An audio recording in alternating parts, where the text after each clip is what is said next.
Bonjour, je m'appelle Philippe Gervais. Aujourd'hui, je vais parler de mon expérience à titre de repreneur de l'entreprise Formotan. J'ai fait ça avec 4 associés là, qui sommes dans un processus d'acquisition des entreprises d'un groupe. J'ai étudié en administration et puis pendant un certain temps, je travaillé dans une grande organisation pendant plus de 10 ans et puis je trouvais qu'il me manquait un petit bout là, un petit bout à accomplir dans ma motivation, là, dans mon actualisation, si on veut. Là. Je trouvais que le monde des affaires, le monde de l'entrepreneuriat, finalement, allait me permettre de combler là, cette petite parcelle de défis, là, puis de toucher un peu à tout dans une entreprise. Donc, j'ai eu l'opportunité de le faire en 2019 là, dans l'entreprise familiale qui était en croissance et puis j'ai sauté sur l'opportunité. Donc, après mon adhésion au groupe en 2019, finalement, les actionnaires majoritaires de toutes les entreprises de ce groupe-là ont démarré une démarche là, de revendre des entreprises à certains actionnaires minoritaires, là, à leurs opérateurs finalement au sein du groupe. Et puis, donc, on a eu une première opportunité de faire l'acquisition d'une des entreprises du groupe en 2022, là, du nom de Formotan, qui est une entreprise spécialisée dans le domaine de l'usinage et du coulage des plastiques à vocation industrielle. C'est une entreprise à très grande valeur ajoutée, c'est une entreprise spécialisée, c'est une entreprise bien montée, donc on était heureux d'en faire l'acquisition. On croyait vraiment à son fit stratégique dans notre vision future, là, puis dans la vision du groupe.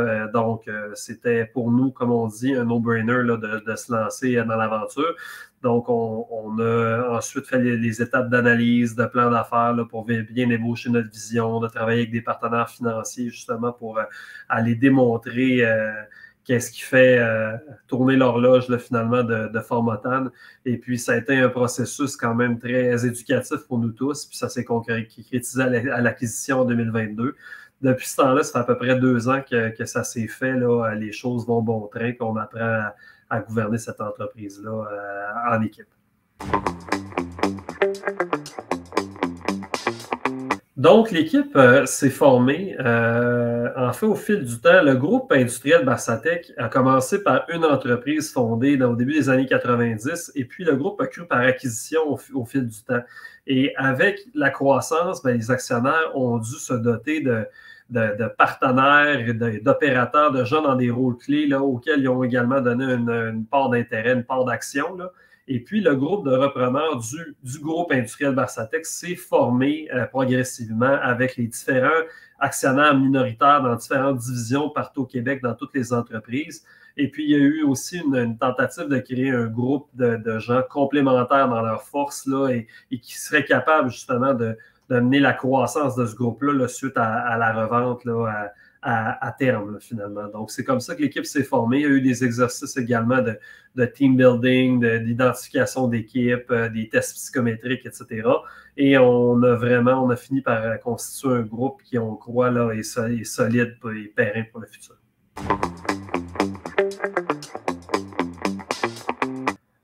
Les craintes, c'est sûr que c'est un changement de vie un petit peu à 360 la journée que tu fais ça. Entre travailler dans une grosse boîte, gérer une équipe à l'intérieur d'une organisation, exemple de 45 000 employés, versus gérer peut-être 2 entreprises, chacune, une de 20, une de 10 employés. Tu sens, comme on dit, les vibrations de la Terre beaucoup plus facilement que dans une tour à bureau là, au 37e étage. Quand il y a un downturn économique, quand il y a une situation, une non-qualité, quelconque problème, on est au cœur, au vif de tout ça. En plus, dans une industrie qui est méconnue de la personne, ça a été quand même un choc initialement. C'est une décision que j'avais prise puis que j'assumais à 100%, sinon je ne l'aurais pas faite.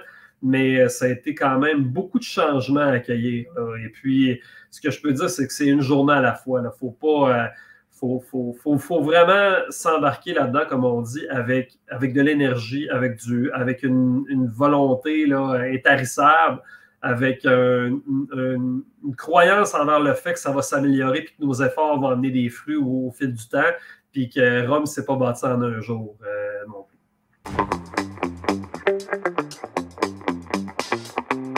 C'est pas toujours facile. Il y a des erreurs, il y a des défis au quotidien. Donc, il ne faut pas abandonner devant ça. Beaucoup de restructuration de processus.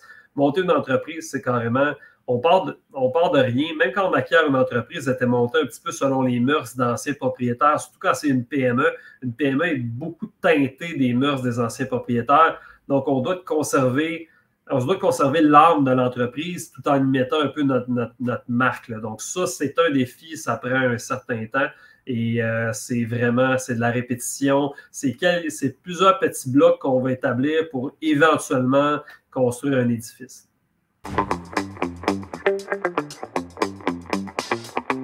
Donc, au sein de l'entreprise, le transfert des connaissances s'est fait un peu, je vais dire, organiquement. Les anciens propriétaires, on est en train de racheter toutes leurs entreprises. Donc, il y a eu beaucoup d'informations échangées. D'abord, on avait une certaine connaissance intime de l'entreprise parce qu'un de nos actionnaires, maintenant, nos partenaires, était déjà l'opérateur de cette entreprise-là depuis presque une dizaine d'années. Donc, ce qui fait battre le cœur de l'entreprise, on le savait déjà.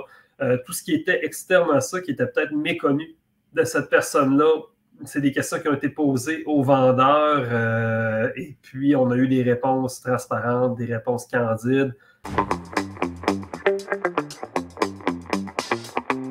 Une entreprise, c'est une constitution humaine, ultimement. Ça ira pas plus loin que ses processus et que les humains qui la composent. Vous en faites partie. Vous êtes la personne qui va venir inspirer et non juste diriger les gens dedans.